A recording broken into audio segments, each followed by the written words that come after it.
Driver, गाड़ी को फौरन किसी गटर के ढक्कन पर खड़ा करो। इसमें बम लगाया जा चुका है। Yes sir. बहादुर, काला बटन खींचो।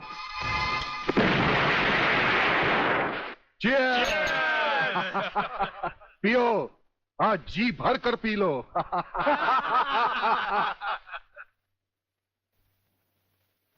स्वामी जी, ये सुखद समाचार टीवी पर भी तो सुन ले। हाँ, ऑन करो। आज सदन के दोनों पक्षों ने इस हत्याकांड की तीव्र आलोचना की। इस हत्याकांड के षड्यंत्र के बारे में हमारी विशेष संवाददाता मोना अलवी की एक रिपोर्ट। आज दोपहर ब्रिगेडियर सूर्यदेव सिंह अपने विशेष दस्ते के साथ भोजन के लिए रवाना हुए। अचानक उन्हें अपनी कार में सिग्नल सुनाई दिया, जो कार में बॉम्ब रखे जाने का संकेत देता है। सूर्यदेव सिंह ने अपनी गाड़ी एक गटर के ढक्कन पर रुकवाई और अपने विशेष दस्ते के ब्लैक कमांडो से ये काला बटन खींचने को कहा। इससे गाड़ी के नीचे का हिस्सा साइड में खिसक गया और धमाके से पहले ही ब्रिगेडियर सूर्यदेव सिंह अपने आदमियों के साथ ही भूमिगत हो गए। तो इस तरह उन्होंने अपनी समझदारी और बहादुरी से अपनी और अपने आदमियों की जान बचाई। तो आइए आज हम ब्रिगेडियर सूर्यदेव सिंह से आपका साक्षात्कार कराएंगे।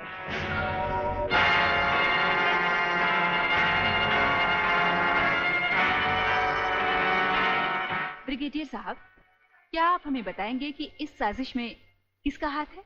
हाँ, हाथ होता तो कभी का काट चुके होते हम। ब्रिगेडियर साहब, आप हमारे दर्शकों को बताएंगे कि इन देशद्रोहियों ने आप पर हमला क्यों किया? जाहिर है कि हमें जीवन दान देने के लिए नहीं, हमारी जबान भी हमारी गोली की तरह दुश्मनों से सीधे बात करती है, टीवी पर नहीं।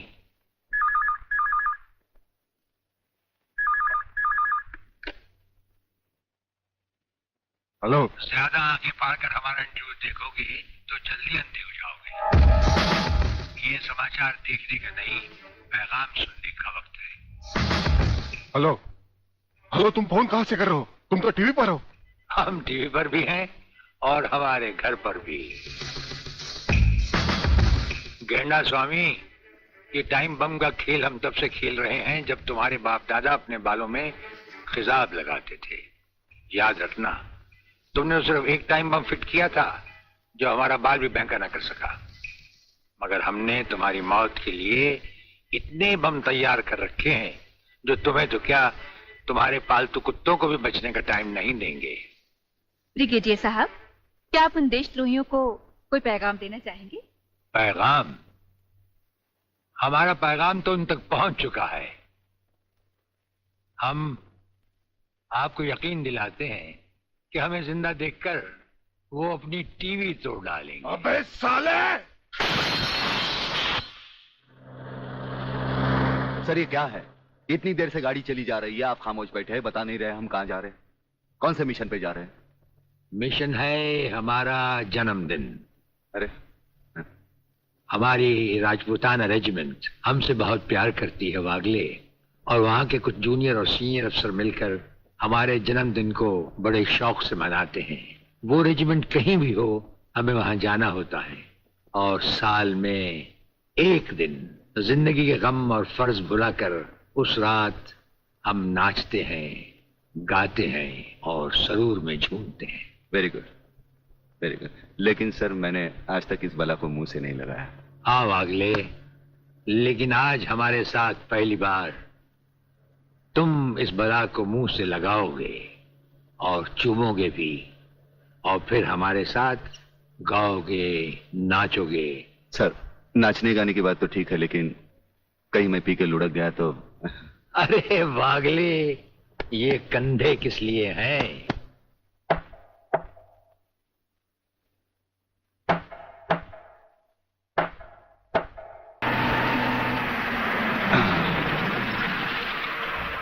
अरे, तू काय को उछल रही है?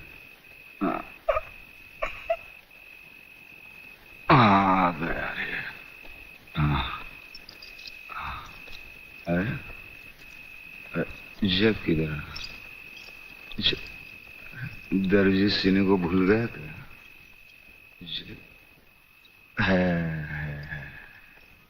हाँ। आहिस्ता आहिस्ता आ गए।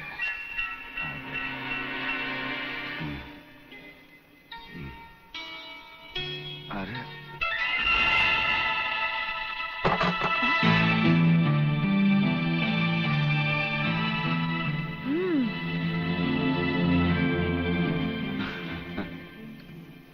हंस क्या रहे हो?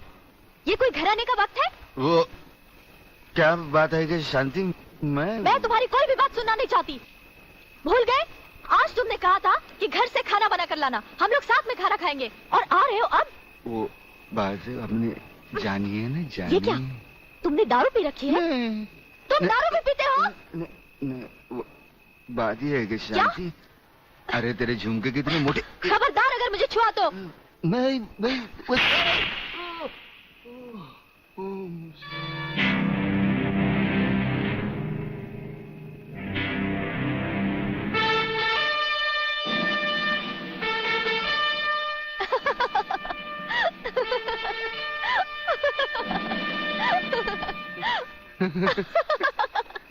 अरे ये तुम्हें क्या हो गया है? ऐसा नीला। अरे नीला ब्लाउज। ये क्या कर रहे हो? मैं हूँ शांति। शांति, शांति, तुम्हारे हाथ बहुत खूबसूरत है। इन्हें गलत जगह मत उठाओ, मैले हो जाएंगे। अच्छा, तो तुमने जागते हुए कोई ख्वाब देखा? कहीं ये तो नहीं देखा कि मैंने तुम्हें थप्पड़ मारा? तुम्हें कैसे मालूम? पहले ये बताओ, इतना सज धज कर इतनी रात गए कहाँ से आ रहे हो? मैं कब से खाना लेकर तुम्हारा इंतजार कर रही हूँ। अरे तुम्हारे झुमके छोटे हो। ये क्या? तुमने शराब पी रखी है? शराब पीने वालों से मुझे सख्त नफरत है।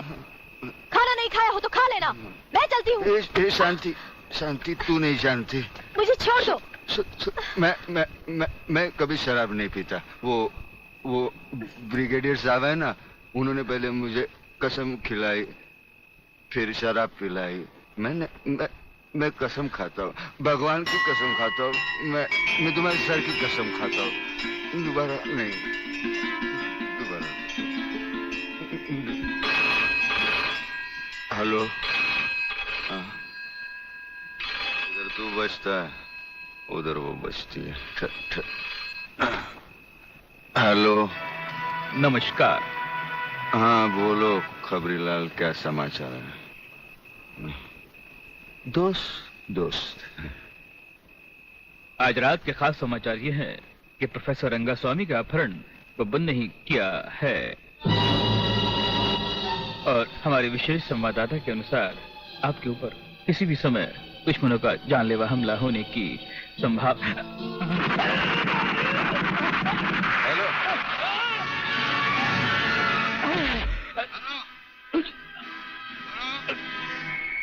खबरीलाल के अंतिम समाचार प्राप्त हुए। हेलो, हेलो,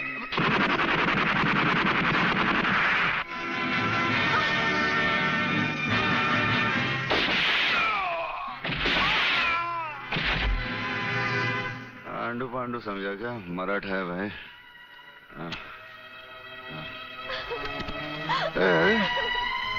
चल चल चल, खाना लगा, चल खाना लगा, खाना लगा। गुदगुदी होते हैं।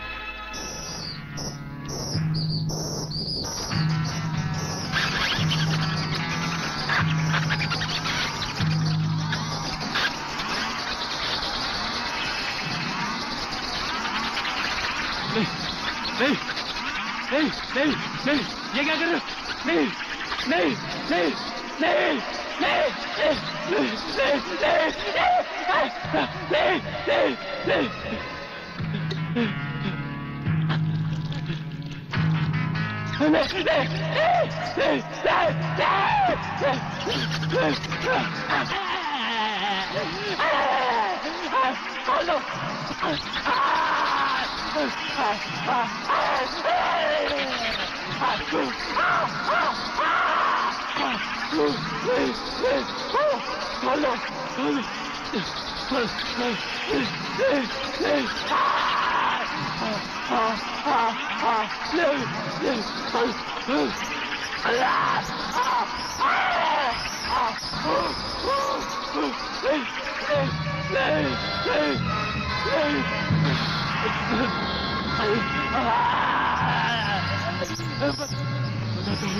बता दो, खोल दो मुझे, खोल दो, खोल दो, खोल दो, बताता हूँ, बताता हूँ, बता दो, खोल, बता दो,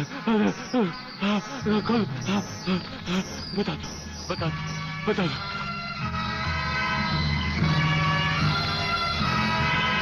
प्रोफेसर रंगास्वामी प्रलयनाथ के कब्जे में है।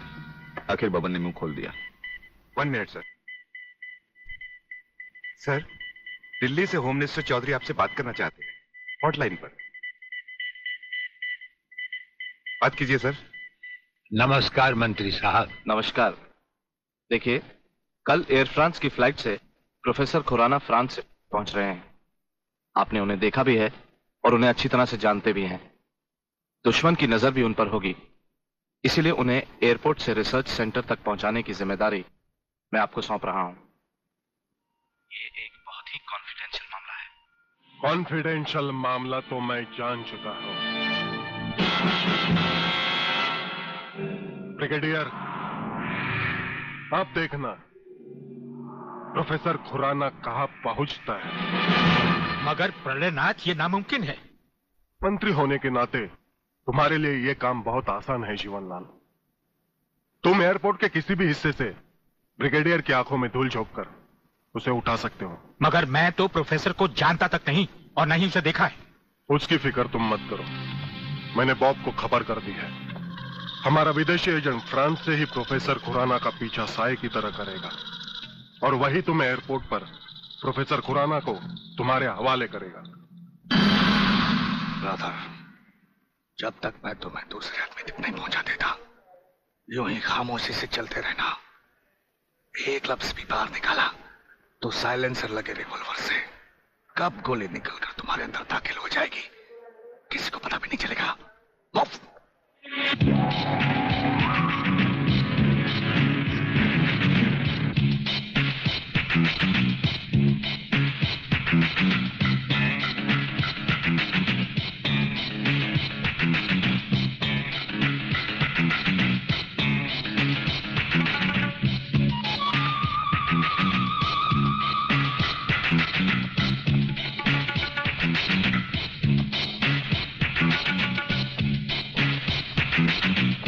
नमस्कार प्रोफेसर खुराना साहब, नमस्कार।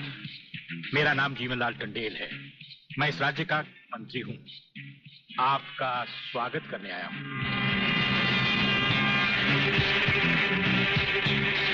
प्रोफेसर, तुम्हारे गले में जो मैंने हाथ डाला है उसमें बम लगा है जिसका रिमोट कंट्रोल मेरी जेब में है।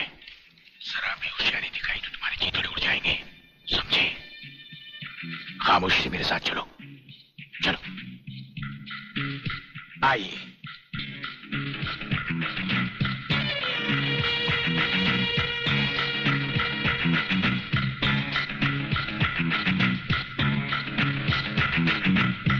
Welcome professor Khurana, welcome to India.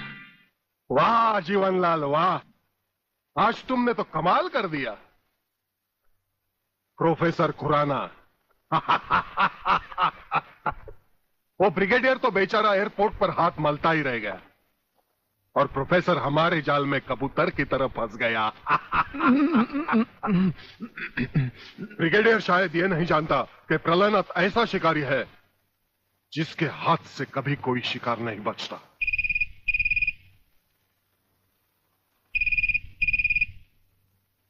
खोल दो इसे। हेलो। अंधे की हाथ बटेर लग जाए तो वो शिकारी नहीं बन जाता गेंडा स्वामी।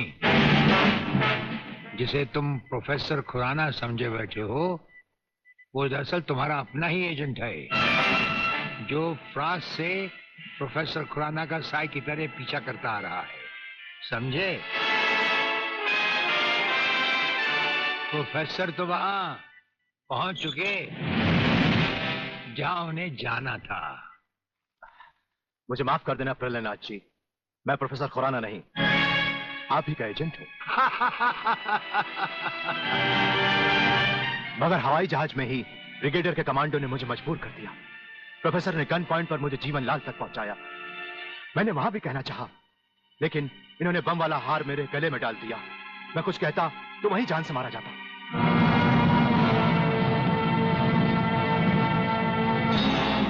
तुम वहां पर भी मारे जाते और यहां पर भी मारे जाओगे।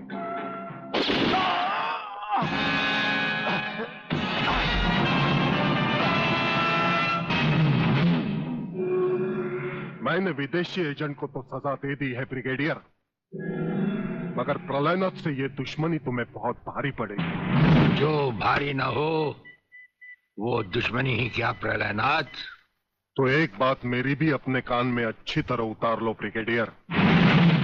प्रोफेसर खुराना को अब चाहे दुनिया के किसी भी कोने में छुपा लो, मैं उसे हासिल करके ही रहूंगा। शेख चिल्ली की तरह दिन को सपने देखने छोड़ दो गेंडा स्वामी। हम आंखों से सुरमा नहीं चुराते, हम आंखें ही चुरा लेते हैं ताकि सुरमा लगाने की नौबत ही ना आए, और फिर तुम्हारा अंजाम वही होगा। ये आप क्या कह रहे हैं? बेईमानी न मेरे खून में है न डॉक्टरी पेशे में। डॉक्टरी पेशे की तो बात हम अभी करेंगे नहीं। डॉक्टर गुप्ता, इस वक्त बात है तुम्हारे सच और झूठ की। माथे पे आया हुआ पसीना पोछो और हमें राजा टंडेल की झूठी नहीं सच्ची रिपोर्ट की असलियत बताओ। झूठी रिपोर्ट? हाँ, जो रिश्वत लेकर तुमने बनाई और एक मामूली सी प्रेगनेंसी को एक खौफनाक रेप का केस बनाकर संजय और उसके दोनों साथियों को हवालात में पहुंचा दिया। ये सब झूठ